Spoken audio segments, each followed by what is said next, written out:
Well, the rain is falling here in Delaware. Until I went to turn my video on, I didn't realize I had my turtleneck on backwards. That was embarrassing.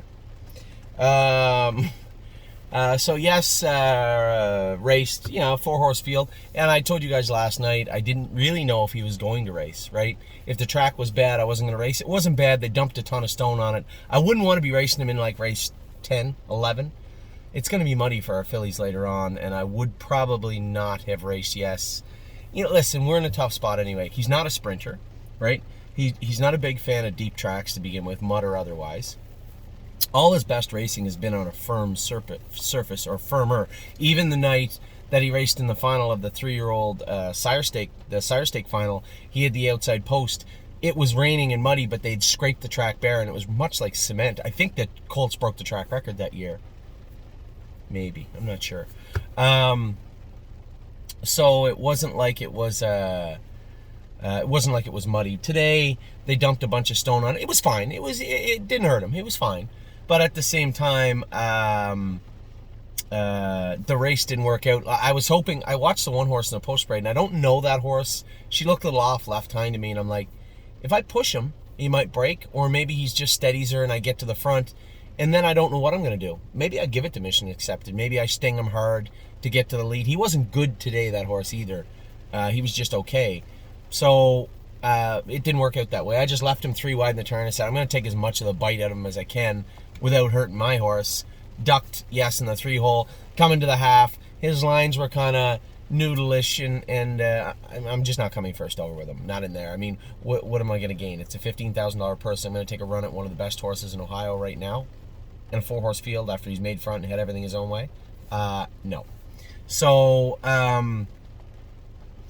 I just left him 4th, and he finished up good. I mean, you have to understand, too, he's awesome right now, but it takes time to put the proper muscle and stamina and snap speed into them to race in an open event, right? It's much like a baseball player coming off rehab, right? They're not quite the same right away most of the time, or anybody recovering from an injury, especially since his wasn't just an injury. He recovered from it. It was fine. But then he had all this stuff going on that we just couldn't sort out. We were lucky enough that we did get it sorted out. Now, he wears razor pads up front and egg bars behind. So not only did we race in Delaware County Fairgrounds, stay in the mud, but we raced with razor pads up front and egg bars behind. So all of this, the trip, the track, the shoes, it all culminated in saying, he was a beaten 4th, but against good horses for the most part. So happy with his race. This is going to be a process. The biggest thing for me, for you, for everyone should be that he stays good. He stays sound. He didn't get hurt today. He didn't get beat up today. It was just a race. So we're going to, and I mean the bigger picture things is he's not going to have to race against those type horses for a little bit yet. We still have opportunities to hide him away. You need to slowly, gradually creep him up to where he is now. I believe he will get to be racing against a horse like Mission Accepted. Against those types, absolutely I do. But I think it's going to take time, right? This is a horse that's very, still for a horse that's 5, doesn't have a lot of starts on his card. So he'll get there. Just going to take time. I wish I was telling you about how I beat Mission Accepted, and he was awesome today. But as it turned out, it's just the way it is. He raced in the mud. It wasn't a great day, but he raced fine. He did everything good. So that was yes. A couple of more little updates. I don't know how closely you guys are following. Adrenaline Rush raced great last night, but ended up with a cracked bone.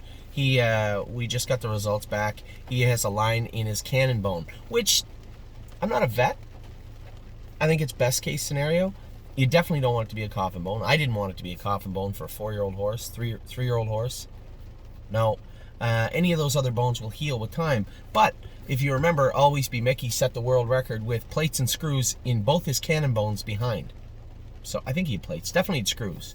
So it's a bone that heals. It's a big, high-density bone. It will heal, and I think fairly quickly. So I had called the University of Guelph, and they're like, they wanted me to leave a message on an answering machine. Said they'd return my call in 2 to 3 days. That's a big negatory. No. So I talked to 1 or 2 surgeons. They were going to try and move me around. I called Ontario Equine or Toronto Equine, where Orlith works. They had taken some OCDs out for us and done some work for us in the past.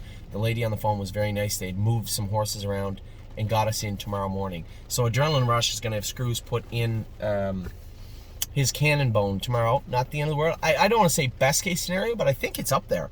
Truly, I think it's up there. And how long's that been bothering him for? I mean, he's never been lame or sore, but he's always carried on the left line a little bit. It's not one of those things where you can look back and say, oh, I should have known. There really was no way to know something like that would happen. But at the same time, I guess you can call it a frustrating setback, but he'll recover. He'll recover and he'll race again, I suspect, coming off top form exercise, I guess, what you'd say. Getting the screws put right in with proper rehab. I don't want to guess a time frame, but as I said, probably best case scenario. He hasn't been a great horse for us, but he raced good last night, first start on Lasix. And aged horses do mature too, so this is one of those situations where, yes, we probably would have sold him, but now we can't. And we'll hang on to him. So Adrenaline Rush will be rushed to Ontario Equine tomorrow and have that procedure done. As far as this weekend, what's going on? Obviously, I'm juggling here. I'm trying to focus on our Ontario sale coming up, our Ontario clients. I've been a little frustrated about the lack of interest from the buckets standpoint. So I am going to have to maybe switch gears and say, listen, I'm going to do my best. I'm going to try and buy some horses for Ontario. I'm not happy with the way, the lack of, especially after Ohio. We had such a demand and such an outreach and outpouring. Even now, people asking us for lots for Ohio. So two things I'm looking at right now. One, I think it's only fair. I'm asking everybody that wants to be involved in the Ohio sales to sign up. Send me a message. I'll put you in. And the people that are on that list ahead of time are going to get first choice of the horses. They have to. There has to be an incentive. Clearly now, I've proven there has to be an incentive. So for 72 hours, all horses purchased at the win-back sale will be locked and have first preference to the people that are on those bucket lists. Now, somebody else asked me a great question, said, Anthony, how are we going to populate the buckets if you don't get enough horses at win-back? It's a great question. We have some Ontario breds that are coming in, if they look interesting to people. We have Ontario breds in Lexington, and we have the other virtual sale and the on-gate sale that's going on. So we'll populate those buckets with Ontario horses. Where I get them from doesn't really matter, does it? So we're going to populate those buckets best we can. I would, now 70, 50, 20 is $150,000. Surely I think we can spend $150,000 in Ontario. So that's what I am asking. If people want to get involved, message me, say put me on the list of the buckets. We don't know where the horses are going to go yet. You're going to have to trust in me that I'm going to mathematically put them together properly so that there's something there for everyone.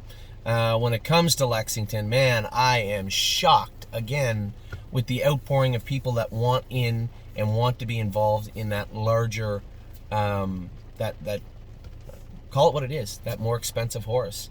It looks like we probably will buy one in Harrisburg and Lexington then, which is good. It's a little scary too because it runs kind of contrary to what we believe. You have to be aware. For those of you that are saying I'd like to be involved in that pricier horse, please, for the love of God, understand what you're getting yourself into. It doesn't mean that horse is going to be any better than the $6,000 or $8,000 horse we buy into. Pedigree and confirmation cost. They have no bearing or indication on the final product. So if you're saying, I'm going to buy into one and it's going to be a better one, just beware. That is not the case at all. At first asking, it's just a lot more expensive horse. And hopefully the confirmation and the pedigree and where it was raised and where it was born and where we get it from, yeah, hopefully they come into play later on. But make no mistake, it does not mean you're getting a better horse. I am very shocked with the outpouring of people that want involved in that group. And then obviously we're going to have to put together a partnership for Lexington. I am so excited. Little trickier. I will say this: if you want involved with the Lexington partnership, may as well make it, I guess. I don't want to do this. Let's make it two partnerships. One for 50, let everybody in, and one for 200 for the people that want to be in a bigger grouping. I think that's fair. Before we lock that in place and say that's what I'm doing for sure, I would appreciate some feedback. I would like to have two partnerships, one for 50, one for 200. Yes, before you ask, I will be the one populating the two partnerships. I think it's fair for everybody. That way, the one shortcoming that really made me feel bad about Ohio was that a lot of people couldn't get in. Now you should be able to. So 50 and 200, we got a lot going on. It's just, it's a lot to absorb. move around, compartmentalize, and work on. So that's what we're looking at. Reach out, let me know what you want to do. I'm going to continue on here. We still have our girls coming up in race 11 and 15. It should be, hopefully, a good day here in Delaware. We'll talk to you soon.